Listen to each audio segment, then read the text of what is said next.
আজকে সমাজের অবস্থা ভিন্ন।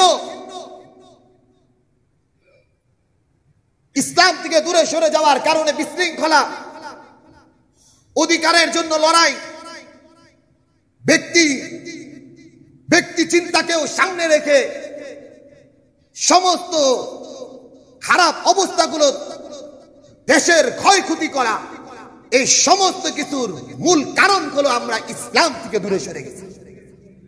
আমি আমার অধিকার যদি ফিরে পাইতে চাই, আমার চিন্তা চেতনা যদি ফিরে পাইতে চাই, আমার অধিকারের উপরে যদি আমি বেঁচে থাকতে চাই, আমার মা বোনরা যদি নিরাপদে ঘুমাইতে চায়, আমাদের বাচ্চাগুলো যদি নিরাপদে ইউনিভার্সিটিগুলোয় পড়তে চায়, ইসলামের বিকল্প কোনো কিছু নাই। এটা মেনে নেন আর নাই নেন। এর বাহিরে যাবেন, দেখবেন সময়ের ব্যবধানে আবার বিশৃঙ্খলা হবে। এর উন্নতির কোনদিন রাস্তা খুঁজে পাবে না কেউ। ও মুহতারাম হাজিরিন, আজকের অবস্থা এমন, না মানুষের জানের কোনো নিরাপত্তা আছে, না মানুষের ব্যক্তির কোনো নিরাপত্তা আছে, না মানুষের কোনো চিন্তা চেতনা নিরাপত্তা আছে। মুহতারাম হাজিরিন, ভালো করে বুঝেন, এই প্রেক্ষাপট সময়ে আন্দোলনের মাধ্যমে যে কতজন মানুষ মারা গেছে, এর চাইতে মনে হয় না বেশি হবে, কম হবে। বেশি মানুষ মারা গেছে মানুষের আক্রোশটাকে কাজে লাগাইছে। আপনি আমার কথা বুঝতে পারেন নাই? ঢাকায় এক ভাই আমারে জানাইলো, কোন মুসল্লিও যেন ওই দিন বললেন, রাত্রে ঘুমায় আছে এক ব্যাংকার বাসা থেকে ডাক দিছে, ঘরের নিচে আসছেন, শুট করে চলে গেছে। ব্যক্তি আক্রোশ কাজে লাগায়, এরকম কত মানুষ দুনিয়া থেকে বিদায় নিছেন শুধু আক্রোশের কারণ একটাই, নিরাপত্তাহীনতা। এই নিরাপত্তাহীনতায় আজকে ভুগছে একটাই কারণ, ইসলাম থেকে দূরে সরে গেছে। আল্লাহ তাআলা আমাদেরকে বুঝার তৌফিক দান করুন। ও মুহতারাম হাজিরিন, নবী আলাইহিস সালাতু ওয়াস সালাম কালামে হাকিমের একটা আয়াতে কারিমা বুঝানোর পরে দুইটা হাদিস বলবো, ভালো করে বুঝবেন। নবী আলাইহিস সালাতু ওয়াস সালাম, আল্লাহ তাআলা সূরা নিসা, রব্বে কারীম এক অবস্থার কথা কালামে হাকিমের ভিতরে 91, 92, 93 নাম্বার আয়াত সূরা নিসা দেখবেন, আপনারা মোবাইলে দেখবেন। 91, 92, 93 নাম্বার আয়াত আল্লাহ তাআলা বলেন, ওয়ামা কানা লিমুমিনিন আইয়াকতুলা মুমিনান ইল্লা খাতাআ। কোন মুমিনরা যদি কেউ ভুলবশত হত্যা করে, এরপরে ওই মানুষটার কোনো ছাড় নাই। ভুলবশত হত্যা করছে, গুলিটা করছে, যাকে উদ্দেশ্য কইরা আরেকজনের লাইগা গেছে, কি হবে? আল্লাহ তাআলার কালাম বলেন, ওয়ামান ক্বাতালা মুমিনান খাতাআন, কেউ যদি ভুলবশত কোনো মুমিনকে হত্যা করে, ফাতাহরিরু রাকাবাতিন মুমিনা, গোলাম আজাদ করতে হবে। 2 নাম্বার, ওয়াদিয়াতুন মুসাল্লামাতুন ইলা আহলিহি ইল্লা ইয়াসাদ্দাকু, তার পরিবার পরিজনকে মুক্তি, ওই রক্তপণ দিতে হবে। হত্যা করার জন্য যে দিয়ত আছে শরীয়তের দৃষ্টিতে, মাসালা হলো দিয়ত, মুক্তিপণ, রক্তপণ, এই রক্তপণ তাকে দিতে হবে। দেখেন, ফাইন কানা মিন কওমিন আদুবিল্লাকুম ওয়া হুয়া মুমিন, চমৎকার একটা কথা। ফাইন কানা মিন কওমিন আদুবিল্লাকুম, তোমাদের শত্রু তোমাদের উপর আক্রমণ করছে, হত্যা করছে, কিন্তু যাকে হত্যা করা হয়েছে সে মুসলমান, ইমানদার, এরপরেও যে হত্যা করছে, ফাতাহরিরু রাকাবাতিন মুমিনা, একজন মুমিন গোলাম আজাদ করতে হবে। এগুলো ভুলবশত। এরপর আল্লাহ তাআলা বলেন, কিন্তু কোন মানুষ ইচ্ছায় স্বেচ্ছায় ভুলবশত না, হত্যা করে ফেললো, রব্বে কারীম 93 নাম্বার আয়াত সূরা নিসা, ওয়ামা ইয়াকতুল মুমিনান মুতাআম্মিদান, যে ব্যক্তি কোন মুমিনকে ইচ্ছায় হত্যা করে ফেললো, ফাজাযাউহু জাহান্নাম, ওই ব্যক্তির জন্য জাহান্নামের শাস্তি ছাড়া আর কিছু নাই। নাউজুবিল্লাহ বলেন। একজন মানুষকে হত্যা করা মানে জাহান্নামে চলে যাবে। একজন মানুষকে স্বেচ্ছায় হত্যা করা মানে জাহান্নামে চলে যাবে। আল্লাহ তাআলা বলেন, শুনো, ওয়ামা ইয়াকতুল মুমিনান মুতাআম্মিদান, কোন মানুষ যদি কোন মানুষকে স্বেচ্ছায় ইচ্ছাকৃতভাবে হত্যা করে, ফাজাযাউহু জাহান্নাম, সে তার প্রতিদান হইল, তার শাস্তি হইল জাহান্নাম। থাকবে কতদিন? খালিদান ফিহা, চিরকাল। এরপরে রব্বে কারীম বলেন, এটা তো আল্লাহ প্রদত্ত একটা শাস্তি, মৃত্যুর পরে হবে। এই শাস্তিটা হবে মৃত্যুর পরে, তবে দুনিয়ার জিন্দেগিতে একটা শাস্তি হবে। এই মানুষটা যতদিন বেঁচে থাকবে, ওয়াগযিবাল্লাহু আলাইহি ওয়া লাআনাহু, আল্লাহ তাআলা তার প্রতি রাগান্বিত থাকবেন, আর আল্লাহ তাআলার অভিসম্পাদগুলো, লাঞ্ছনাদায়ক জীবন তার উপভোগ করতে হবে। উপভোগ বললাম, লাঞ্ছনাদায়ক শাস্তি তাকে উপভোগ করতে হবে। আল্লাহ তাআলা বলেন, ওয়া আ'আদ্দা লাহু, এটা দুনিয়াতে লাঞ্ছনা, আল্লাহ তাআলা শাস্তি, আর কি ওয়া আ'আদ্দা লাহু আযাবান আযীমা, যন্ত্রণাদায়ক শাস্তির জন্য তাকে অপেক্ষা করতে হবে। মোহতারাম হাজিরিন, এটা সূরা নিসার 91, 92, 93 নম্বর আয়াত। নবী আলাইহিস সালাতু ওয়াস সালাম কি বলেন? ভালো করে বুঝেন, ভালো করে বুঝেন। আল মুসলিমু আখুল মুসলিম, এক মুসলমান আরেক মুসলমান ভাই ভাই। 2 নম্বর, নবী আলাইহিস সালাতু ওয়াস সালাম বলেন, আল মুমিনুনা কারাজুলিন ওয়াহিদিন, এক মুমিন আরেক মুমিন এক দেহের মতো। ইনিশতাকা আইনুহু, চোখ যদি ব্যথা হয়, আরেক মুমিনের চোখেও যেন ব্যথা হয়। একজন মুমিন মাথায় ব্যথা পাইছে, ইনিশতাকা রাসুহু ইশতাকা কুল্লুহু, ওই ব্যথিত মাথা যেন আরেকজন মুমিনের মাথার মধ্যেও ব্যথা সৃষ্টি হয়।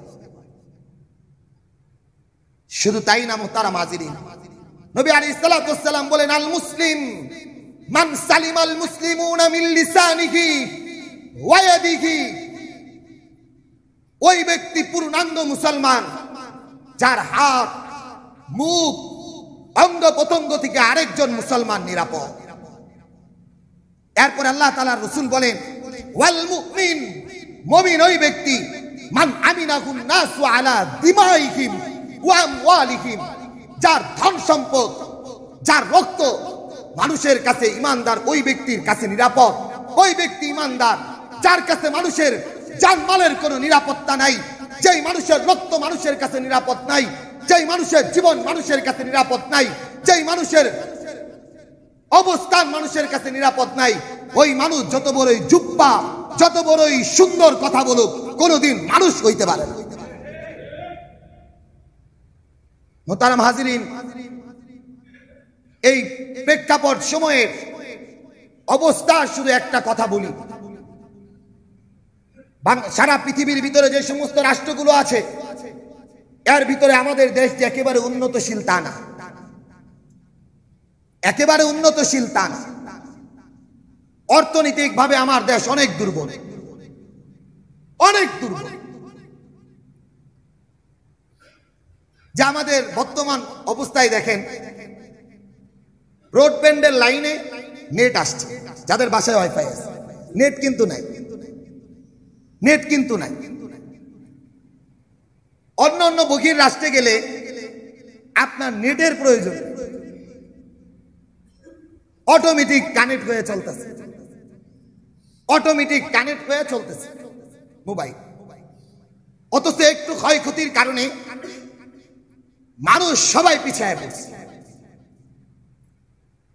ও মুহতারাম হাজিরিন, কান পাইতে আমার একটা কথা শুনেন। এই বিশৃঙ্খলা কে করেছে, কারা করেছে, কি কারণে করেছে? এগুলো সবাই আমাদের কাছে উন্মুক্ত। বাকি একটা কথাগুলো ভালো করে শুনেন, রাষ্ট্রের সম্পদ না কোনো রাষ্ট্রীয় কোনো ব্যক্তির, রাষ্ট্রের উন্নত যারা সরকার প্রধান থেকে শুরু করে কারো বাপদাদার সম্পত্তি না। সমস্ত সম্পত্তিগুলো 18 কোটি জনতা প্রত্যেকের এই সম্পদগুলো। আপনি যদি কোনো সম্পদ নষ্ট করেন, 18 কোটি জনতার সম্পদ নষ্ট করলে যে গুনাহ হবে সেই গুনাহ আপনার কাঁধে নিতে হবে। আপনি আমার কথা বুঝতে পারেন না? এই সম্পদ তো কোনো দলের না, আমাদের দেশের সম্পদ আমাদের অর্থের দ্বারা পরিচালিত। আমাদের দেশের মেট্রো রেল আমাদের অর্থের দ্বারা পরিচালিত। আমাদের দেশের ব্যাংকিং খাতগুলো, আমাদের দেশের নেট পরিচালনাগুলো সব আমাদের অর্থের দ্বারা পরিচালিত, কোনো সরকারেরও না, কোনো ব্যক্তিরও না। অতএব এর দ্বারা যদি ক্ষতি হয় 18 কোটি জনতা ক্ষতি হবে। এর দ্বারা যদি ক্ষতি হয় 18 কোটি জনতা ক্ষতি হবে। এর দ্বারা যদি ক্ষতি হয় জনগণ ক্ষতি হবে না। রাষ্ট্রের যারা উন্নত না তাদের কোনো ক্ষতি হবে, যারা বড় বড় আমলা রয়েছে না তাদের কোনো ক্ষতি হবে। ক্ষতি হবে 18 কোটি জনতা। এই জন্য মুহতারাম হাজিরিন, ভালো করে বোঝা চাই, ভালো করে বোঝা চাই। আমি যদি নিজেকে মুসলমান বলে দাবি করি, আমার থেকে আরেকজন নিরাপদ থাকবে। আমি যদি ইমানদার বলে দাবি করি, আমার থেকে আরেকটা রক্ত নিরাপদ থাকবে। ও মুহতারাম হাজিরিন, আমি আমার বিবিরেও বলতেছিলাম, মানুষ কতটা হায়নাত জানোয়ার হইলে একজন মানুষকে গুলি করতেছে আর মানুষটা নিশ্চুপ তাকায় দেখতেছে, আরে আমারে গুলি করতেছে। কতটা নির্লজ্জতা হইতে পারে, কতটা নির্লজ্জতা হইতে পারে যে একজন মানুষ ওপেনে পিস্তলটা তাক করে আছে আর আরেকটা মানুষ সুন্দর করে দাঁড়ায় আছে, বুলেট লাগতেছে, যে মানুষটা শুট করতেছে না তার দিলও কাঁপতেছে, না তার দিলের ভিতরে কোনো মায়া লাগতেছে। ও মুহতারাম হাজিরিন, এটা তো কোনো পশুত্বের জিন্দেগি হইতে পারে। কোন পশুর উপরে এইভাবে আক্রমণ করতে পারে না। কোন পশুর উপরে নিজের জীবনটা চলে যাইতেছে এমন এক অবস্থা তৈরি করতে পারে না। ও মুহতারাম হাজিরিন, কেন? ইসলাম না থাকার কারণে, ইসলামের রং না থাকার কারণে আজকে মানুষ থেকে নিরাপদ না হয়ে পশুত্বের জিন্দেগিতে রূপান্তরিত হয়ে গেছে। এখান থেকে বাঁচতে হলে, সমস্ত মানুষগুলো নিরাপদে বসবাস করতে হলে আল্লাহর আইন, আল্লাহর হুকুমত, দ্বীনের বিকল্প কোনো কিছু নাই। যেই পর্যন্ত ইসলামের বিধিবিধান, ইসলামের নীতি আর নৈতিকতার ভিতরে রাষ্ট্রের বড় বড় ব্যক্তিরা না আসবে, ছাত্র জনতা না আসবে, জনগণ না আসবে, আন্দোলনের মতো আন্দোলন হবে, কিন্তু কোন মানুষ তার মুক্তির কোন রাস্তা খুঁজে পাবে না। মুক্তির রাস্তা খুঁজে পাওয়ার জন্য আল্লাহর বিধান দিয়েছেন। আল্লাহর বিধান দিয়েছেন দীর্ঘ সময়ের রাষ্ট্রের পরিবর্তন, বিশৃঙ্খলাকে একমাত্র কোরআন মুক্তি দিয়েছে। জাহালতের যুগটাকে পরিবর্তন করেছে, আইয়ামে জাহালতের যুগকে একেবারে রূপান্তরিত করে দিয়েছে। রোম পারস্যকে তছনছ করে ইসলামকে উড্ডীন করেছেন। সেই ইসলামের পরশে যদি আবারও মুসলমান যুক্ত হইতে পারে, নিরাপদে বসবাস করতে পারবে। আর যদি ইসলাম থেকে তন্ত্র মন্ত্রে বিশ্বাসী হই, তাহলে মনে রাখতে হবে হঠাৎ করে ঘুমিয়ে থাকবেন, সকালে উঠে দেখবেন লাশ পড়ে আছে, রাস্তা খুঁজে পাবেন। ওই যে নিরহ মানুষগুলা ঘরে ছিল, আক্রোশের কারণে যেমন গুলি করে দিল, লোকটা মারা গেল, শেষ হয়ে গেল। একটা বারের জন্য চিন্তা করছে না এর পরিবার কি করবে, পরিজন কি করবে। রাষ্ট্রের এতগুলো সম্পদ মুহূর্তের মধ্যে বিলীন হয়ে গেল, মুহূর্তের মধ্যে ক্ষয়ক্ষতিতে পরিণত হলো। না কোনো জনগণের ভিতরে দরদ কাজ করতেছে, না রাষ্ট্রের যারা বড় বড় ব্যক্তি আছে না তাদের ভিতরে কাজ করতেছে। কারণ একটাই, সকলের চিন্তা আমি বাঁচি, সকলের চিন্তা আমাকে বাঁচাতে হবে, রাষ্ট্র বাঁচাতে হবে, ব্যক্তি বাঁচাতে হবে, বাচ্চাদেরকে বাঁচাতে হবে। এই চিন্তা না আমাদের ভিতরে কাজ করতেছে, না কোনো অভিভাবকদের ভিতরে কাজ করতেছে। আল্লাহ তাআলা আমাদেরকে বুঝার তৌফিক দান করুন। শেষ কথা মুহতারাম হাজিরিন, অবস্থা এমন হয়ে গেছে, ইউরোপ, বহির্বিশ্ব, ইহুদি খ্রিস্টানগুলো, চটকদার বক্তব্যগুলো, ইহুদি নাসারাগুলোর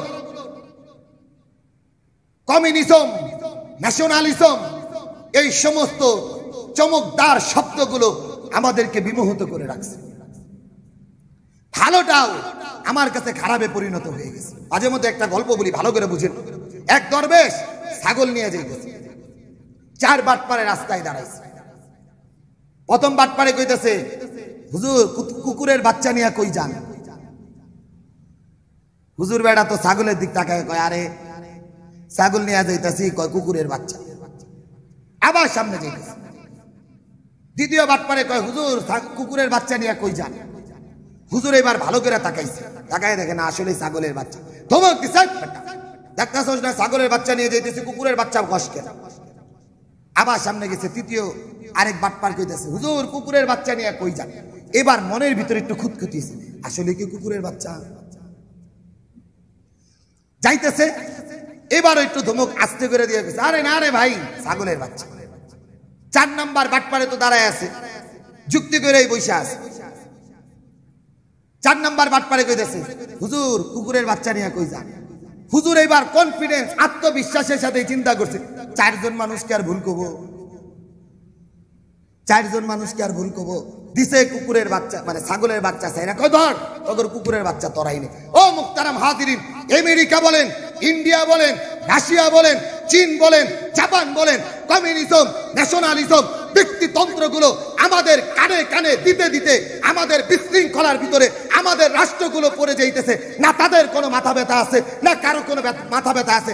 আমরা মুসলমান, আমরা ওই দেশগুলোর দিকে তাকায় মনে করতেছি আমরা চীন হব, আমরা জাপান হব, আমরা রাশিয়া হব, আমরা নিউজিল্যান্ড হব, আমরা কানাডা হব। মোহতারাম হাজিরিন, ভালো করে বুঝবেন, কানাডাই বলেন আর চীন বলেন, জাপান বলেন, পৃথিবীতে কোনোদিন নিরাপত্তায় বসবাস করতে পারবেন না। নিরাপত্তা দিয়েছে ইসলাম।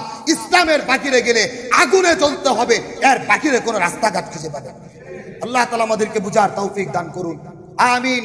ওয়া আখির দাওয়ানা আনিল হামদুলিল্লাহি রাব্বিল আলামিন। মুসল্লিয়ানে কিরাম, সকলের কাছে আরেকটা আবেদন, একটু যে সমস্ত মানুষগুলো দুনিয়া থেকে বিদায় নিছে, এই মানুষগুলো আমাদের ভাই, আমার সন্তান, আমার পরিবার পরিজন থেকে। কেউ বা হাসপাতালে কাতরাচ্ছে, প্রশাসন হোক, ব্যক্তি হোক, ছাত্ররা হোক, এরা আমাদের সন্তান। যারা দুনিয়া থেকে বিদায় নিছেন তাদের জন্য দোয়া করা চাই। যারা অসুস্থ আছে তাদের জন্য দোয়া করা চাই। যারা দুনিয়া থেকে বিদায় নিছেন আল্লাহ যেন এদের কবরগুলোকে জান্নাতের বাগান বানায়। যারা হাসপাতালের বেডে কাতরাচ্ছে আল্লাহ যেন এদের জন্য উত্তম ব্যবস্থা করে সুস্থতার নিয়ামত দান করেন।